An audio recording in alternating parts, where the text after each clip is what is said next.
Hey y'all, welcome back to my channel. Today we are going to make something that doesn't really have a recipe. So we're just going to make some cube steak and gravy. And right now in this tiny little skillet, I am trying to get my cube steak ready. I got about 8 steaks to do. I'm going to have to do it in batches because I'm using this small skillet. So what I took some all-purpose flour,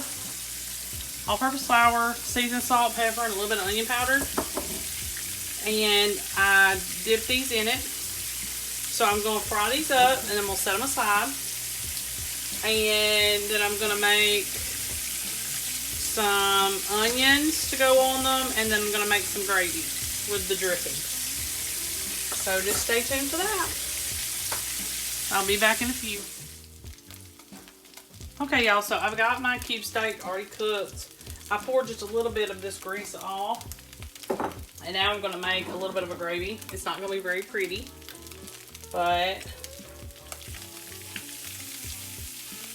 what little bit of oil's there, you take flour and you're going to put in that oil. So it's going to soak that oil up. Okay. And now, the drippings and all, I'm going to twist this. And I'm going to leave the cracklings in there with the little pieces of cooked steak and all that.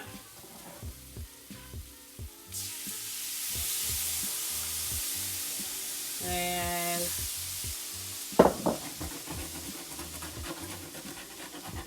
that was beef broth. You can use chicken. And then we're just going to cook this down until it thickens.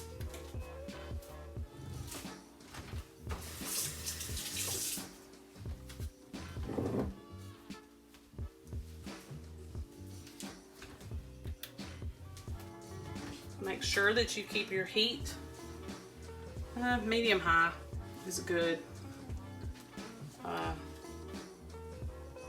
because it's got to stay hot or it's not going to work.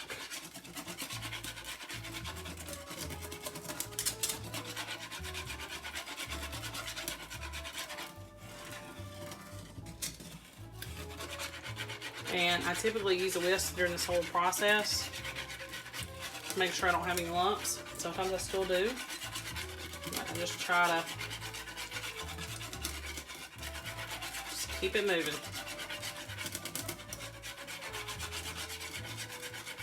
Now, if I had a bigger pan, I would put all the meat back in here, but I don't. I'm using my small skillet today.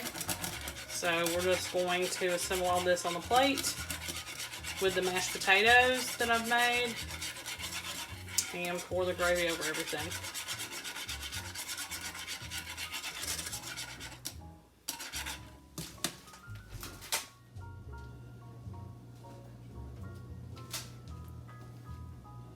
Okay, y'all, so this is the finished product. It thickened up perfectly for me. It's fairly thin so that I have enough for the all 7 cube steak. And then I'm going to work on some mashed potatoes, some homemade mashed potatoes to go with it. That's going to be on another video, but I will show you the finished product in just a few. Okay, y'all, so forgot to tell y'all about this little thing. If you want to put some caramelized onions on top, just get you a skillet. Normally I would have done it before I did the gravy, but I forgot. So I'm going to start me some more grease here, some more cooking oil, and I sliced up 1 onion. And I'm just going to saute this a little bit until it starts feeling sticky. it'll like stick to the pan a little bit. And that's when you need to take it out because it's starting to caramelize. So I'm gonna do that real quick for y'all so y'all can kind of get an idea of. A lot of people think it's like this big deal, but it's just not. It's real simple and easy. And I should have showed you earlier with the pan drippings, it would have been better, but it'll still work.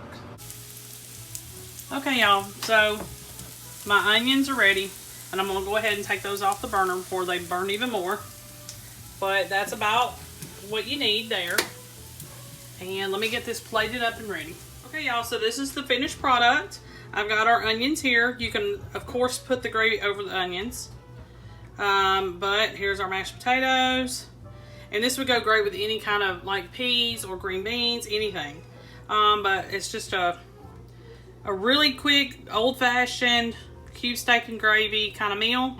But perfect beef recipe. And all I did was roll it in flour, make a little bit of gravy, and it's on budget for sure.